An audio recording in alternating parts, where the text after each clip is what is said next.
Hello there, this is Cookies. I have turn 23 of EA Abysia. Get another ring of water breathing. Find a couple of sites. And we see a few more fights. So we know Zabalba has the Ethereal Bless. They're part of the TNN team. Kael'thasa continuing to go through the caves. And goes ahead and takes out a bunch of elephants. And they've also got that Ethereal Bless. We get some gems. And we see a direwolf pack pick a really bad fight. Alright. So not a lot has changed in this particular one. This group's going to finally fight next turn. We've got a fortification under construction. The Angiris, I believe, are the fire summon from Kael'thasa. So I think he's got his first Golden Throne Mage. So he's going to start summoning those. We can see a bunch of Zabalban bats here. A little nerve-wracking. It's 16,000 pop. Maybe they plan to set up shop there. And then, yeah, otherwise not a heck of a lot going on. Just trying to spin up blood hunting. Trying to get research in. I'm getting conjuration too. Just like pack of wolves. Just like basic little summons I can use for blood hunt patrolling. Wolves aren't great for it, but they're better than nothing. So, and then, yeah, we're also doing stuff like bind bone fiends, reanimation, doing whatever we can to get a little bit more patrol chaff. And then, yeah, I think that's most of it. Nothing crazy going on. Honestly, a pretty quiet turn. So let's go ahead and jump into turn 24. All right, I've got turn 24 pulled up. We get some more hammers from Kael'thasa. Get some blood slaves. Oh, I keep spoiling fights. It's because I'm trying to go a little bit faster in this series until we start getting to the fun part. I mean, we're definitely more in the fun part than where we were, but I think it starts getting a lot more interesting later on. It takes a while for these bigger maps to kind of develop. All right, then we've got Earthshell Mountains. Big ethereal thing. I don't think we need to watch this. Yeah. But we get a bump here. And so this is a mercenary company. It's going to get absolutely massacred.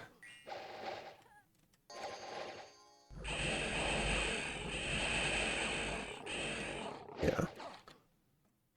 But, importantly, Macone and Muspelheim, and I think even Satis, have recruitable magic weapons. So if I look, even Satis has these guys, which are normally a really bad sacred. But if all you need to do is punch through ethereal, they suddenly start looking a lot more interesting. So with Macone, you got these guys. And with Muspelheim, you've got these guys. So we've got an Force kind of setting the tone out here in the center. We can see Baratos has moved out here. Is all over the throne for this bottom team, the Agartha team. The Vanheim team's also moved into this region. So it's pretty contested. We do get patrolled out here. There's a number of Muspel giants here. So yeah, we've got the mosh pit is starting to form. I'm really excited for it. All these Bulban bats have come over here to Frosted Peaks per our agreement. And we are now properly insulated from combat, assuming people hold on to their naps. So for us, it's just going to be still scaling. We see increasing numbers of Chaos and Sacreds. We're still, you can see the kits that we've got. I've got Swiftness. So combat speed underwater takes a pretty big hit. And so I want my Demon Bread to get moving underwater. I don't want him to just move one square at a time. I've also given him a GSS, a Slave Collar for Morale and Patience, and the Ring of Water Breathing. The other guy, I gotta forge something for him, but this guy's ready to go, so he's going under Sea of Woe. We're trying to do a little bit of hunting. It's getting some patrol chaff out, but otherwise just kind of scaling. You can see we're starting to make some gear here in the steel ovens. What's nice is with a hammer, one, we can make a hammer for 10 earth gems here using a hammer. So you can see 39, then 29. So that's a discount of 5, which is significant. And we can make normal 5 gem items for 2, which is also huge.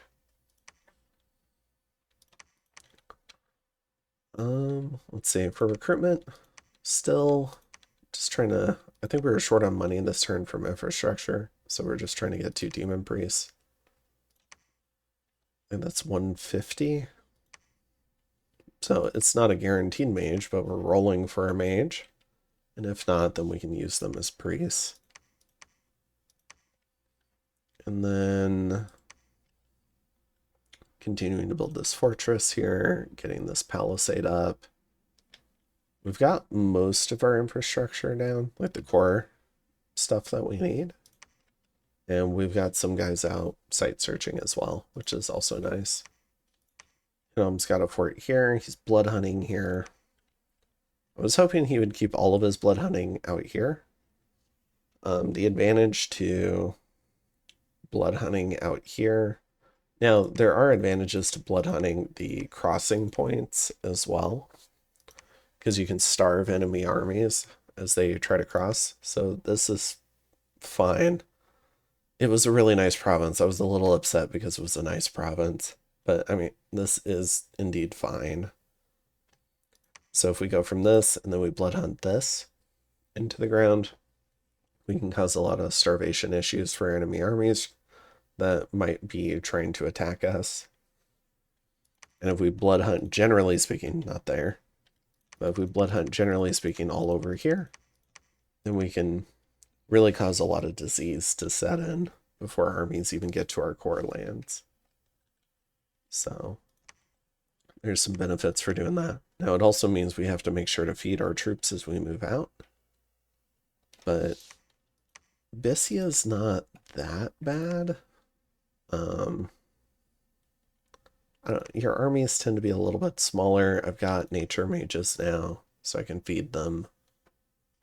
I've got a recruitable scout province. Hinnom's eventually going to transition into Sayer, so he's not going to have a lot of food requirements. And then Kalos has got tons of nature magic, so they can probably afford to feed everyone or use bags of wine. So that's kind of the idea there. And other than that, continuing to research and continuing to get stuff set up. Let's see. Okay, so that was our battle in Miradon, and next we're going to a similar province here in Comsath. Yeah, I think that's it for this one. So I'll go ahead and jump into turn 25. All right, I've got turn 25 pulled up. Found a Cavern of Dreams. Okay. So one of our warlock apprentices does get killed. I think we had seen the horror mark, and so we pulled the lantern off of him. So we didn't lose one of the lanterns we got early in the game. But yeah, that guy's toast. And then we see a battle between Zabalba and Muspelheim. So Zabalba attacks Muspelheim. A tremendous number of bats. Going after a bunch of monkeys in PD.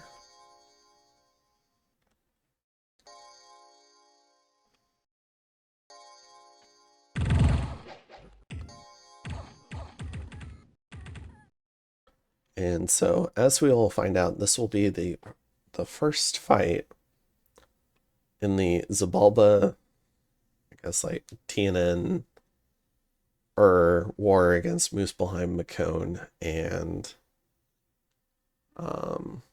Satis. So let's go ahead and take a look over here. Now, that team is over here.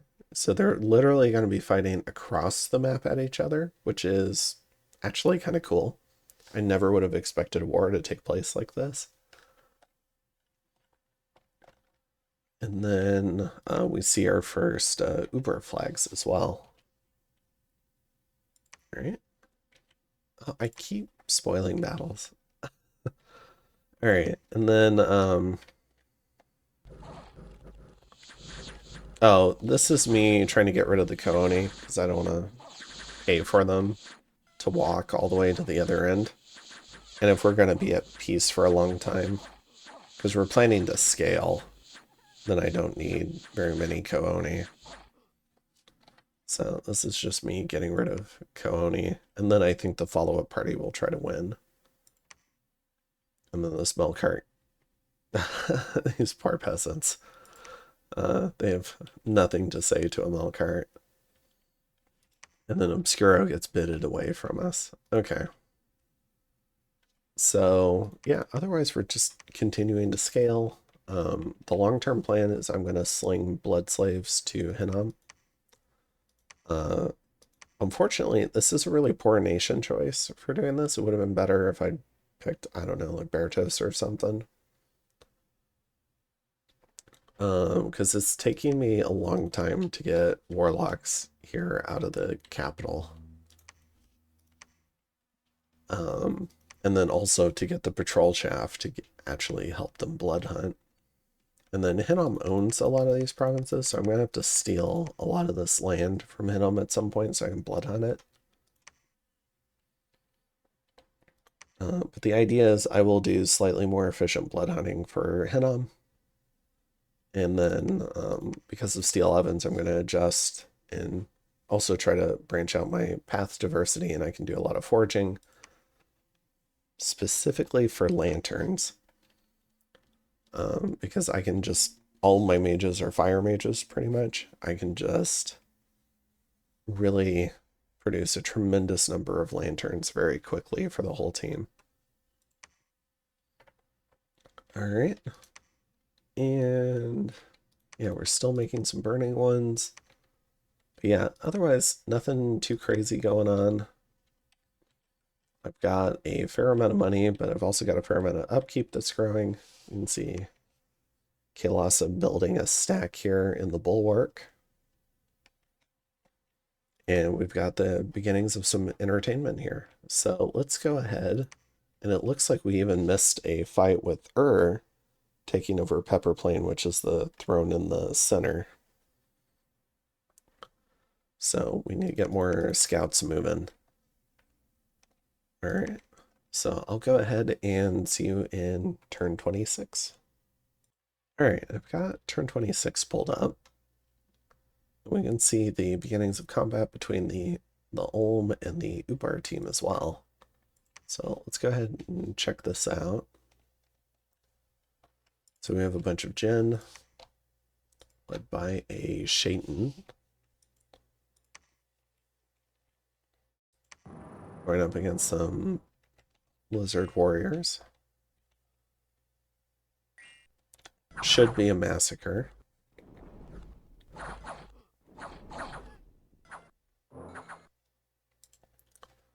They do have 25 fire resist.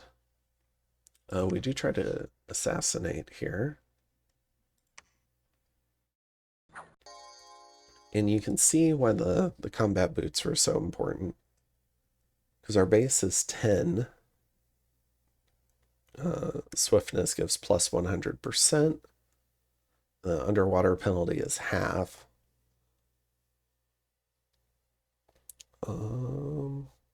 So what is that? So we go down to 9, and then we double to 18.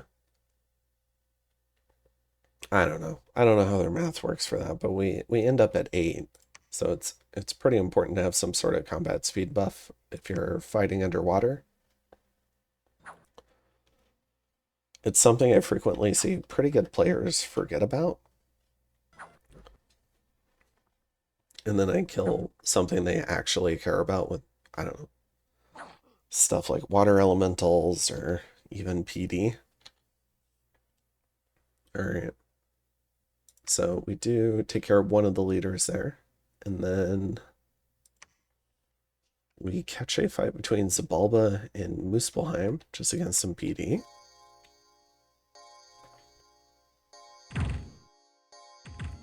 Okay. And then... Oh, I keep ruining stuff. All right, then we launch another attack into Comsath.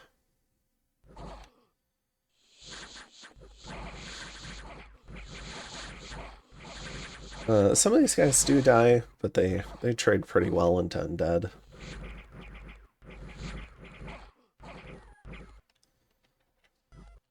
So, we clean that up. We lose 9 of them, but cost of doing business. And other than that, not a heck of a lot going on this turn. Kael'thasa did find the illusionist down here. So I'm thinking about taking that from him, the convent from him, and eventually maybe even the Amber Clan thing from him to get some water mages. But I think that's mostly it for interesting indie mages that we're pulling in our area. We have another batch of Sacreds heading down to garrison this throne. So it's going to have a very strong Kael'thasa garrison, dissuade any potential attacks. We can see Uvar sieging a Pangean fort. And Zabalba are moving against Muspelheim. I'm assuming potentially that initial Muspelheim army got killed by the stack, but I'm not sure. And then we can see Vanheim here is still having a border with Baratos, but we don't see any evidence of the Agartha team, which cast Mother Oak in Femoria. I forget when, but I think somewhere maybe around here-ish, we end up subbing out the whole Agarthan team for a whole new team. And so they're going to be under different management. But I think it's going to take a while for them to kind of like rearrange things how they want it, and then maybe start making some moves. All right. So I think that's it for this one. Yeah, research is still looking pretty same-ish. And yeah, I think that's it. This crew's heading back out. We do find a great iron mine and a copper deposit, which is nice. But still no Cynocephalians. He's a little hesitant to take on these Trogs, but this army might also take out the Trogs too. All right, so I think that's it for this one. I'll go ahead and pull up turn 27. All right, so we've got turn 27 pulled up. We have a very bad turn trying to blood hunt. We do try to assassinate. I think this is the last commander, but this He's like a little indie thug. He's got 2 swords. So he's legitimately dangerous.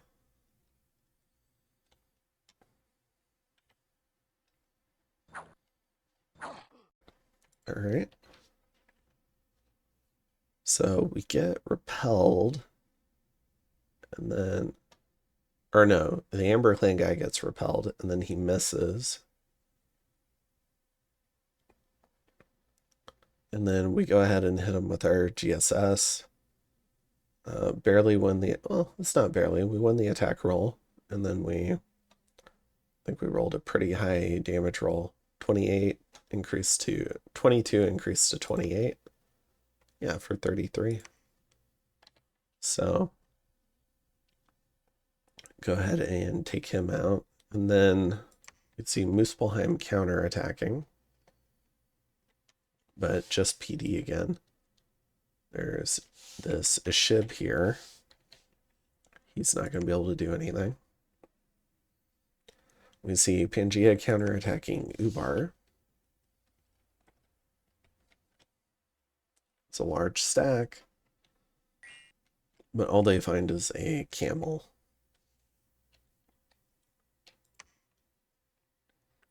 Oh, I guess we can look at their bless really quick. We see Reinvigoration and Spirit Sight, which is actually super handy for this particular matchup. Okay. In Barmy, see another pack of White Centaur. You just find a camel again. All right. Then we've got Klon and Sea of Woe. So in Klon, got a large group. They're going up against a Golem. And this Golem's got a pretty legit kit. Now, he does not need a Crown of Command. Well, I guess it gives him magic leadership. But he already had some magic leadership, so he did not need this, I don't think. And these guys have perfect morale, these statues. He's got marble armor for pretty good protection. A Scutata Volturnus and a Herald Lance. So pretty cool.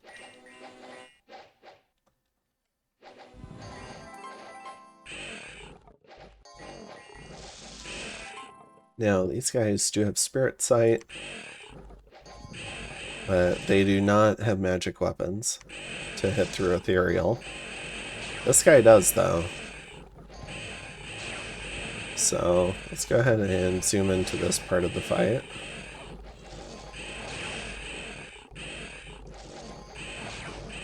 Kill some Musushu.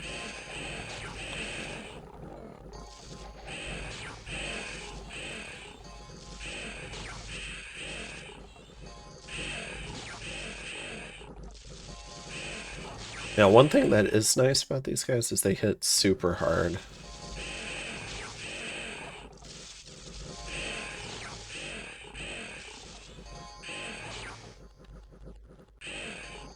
The Golem's almost dead. Alright. So, cleans that up, but does take some attrition. Loses 3 of the Musushus and 6 Urgard. So, pretty expensive. These guys, you can only get 1 per turn. So that's 3 turns of cap recruitment and 450 gold. So ideally, you aren't losing them like that. Kaelasa's got a mage down here. I mean, I could have sent a Pale One commander. We didn't have to send a mage to do this. But that's what we did. And then I get a great treasure. So this is a game where I've gotten some pretty good gold events, which has been really nice. Continuing to forge stuff. Sitting an amulet. I mean, we're trading stuff all the time between each other. And Yeah, other than that, moving the warlocks up and out of the caves using the shoes. Not everyone's got shoes. And yeah, other than that, just continuing to happily scale away. Here's a picture of this front. So we've got Pangea striking back into Ubar here. We've got Muspelheim pushing back towards this throne. Looks like Baratos has grabbed a lot of this, especially around these two thrones. So we'll see where we end up. But for now, I think we've got time to do one more turn. We'll go ahead and jump into turn 28. All right, I've got turn 28 pulled up. I'll try to start remembering to open my messages tab so you can see what I'm sending and taking. And we can see a fair amount of battles. We catch a Vanheim battle. Oh, I guess he's pinging a swamp, seeing what's there. Looks like a throne. We got a large Mannheim stack here. Let's go ahead and see what their bless is. So they've got Larger, Righteous Wrath, and Blood Surge.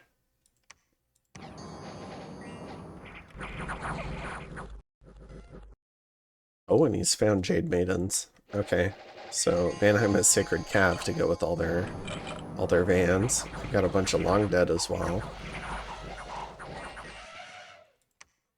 Oh, it's a Necromancer. I wonder if he's found a Necromancer site too.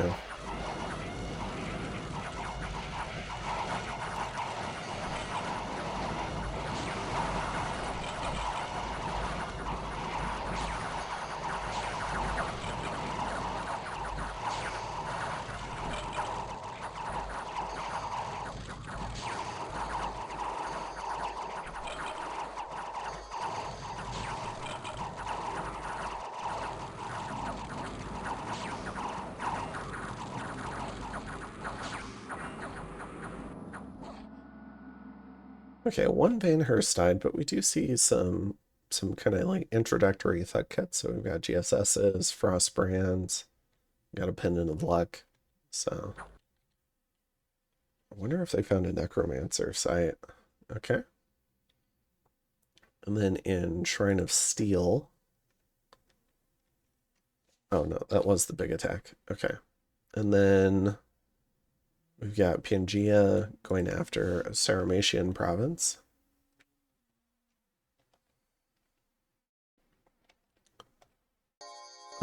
This looks like a little attack rear harpy raid.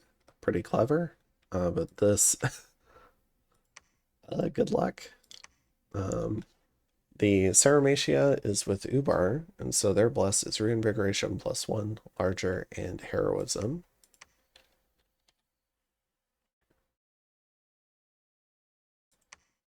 Alright, so you can see the Harpies got killed. Then Ubar comes in to attack a Pangean province. So that Shaitan squad found more PD to attack. Kaelasa moves into Deep Mount.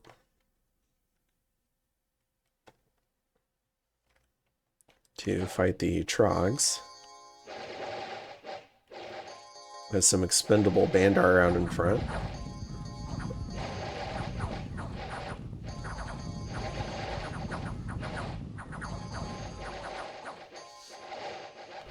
Trying to minimize casualties.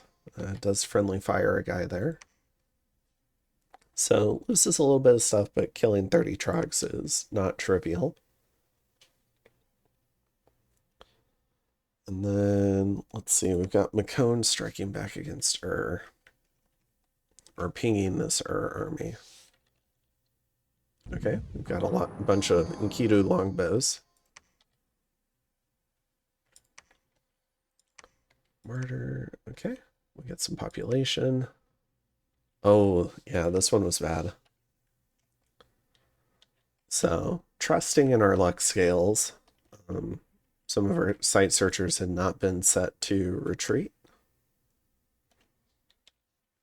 Not that they might have gotten away from the Dark Knight.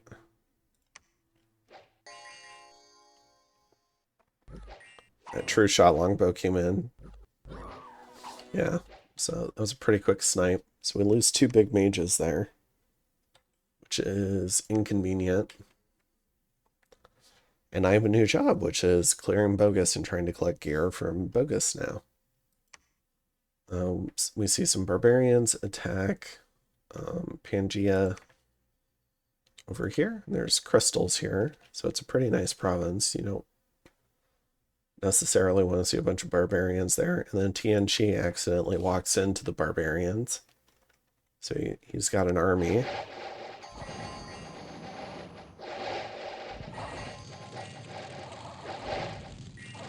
Wipes them out promptly. So it is retaken. Okay, but you can see they're trying to make some progress, but Uber is also getting into their backlines a little bit.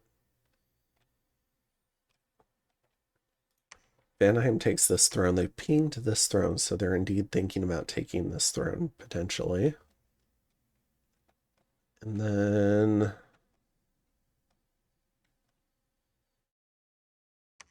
oh yeah, then I'm planning to assassin expand these Shark Tribe, because we've got 100 Shark Tribe here.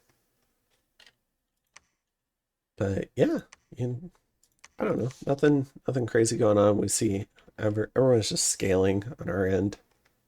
Part of my job is going to be getting these 3 pearls back for Kailasa. Because I don't want them pulling troops back away from here. And I don't need my paid troops as much as they do. I'm not going to be the face of our team in combat. So I'm planning to try and get as much of my upkeep put into warlocks as possible, and then just have summoned chaff and just be the blood economy for Henam. So this seems like a good job for my paid troops, taking out Bogus. So I'll start preparing for that. You can see we're going to pick up enchantment 3. What was this for? I think fire shield mostly.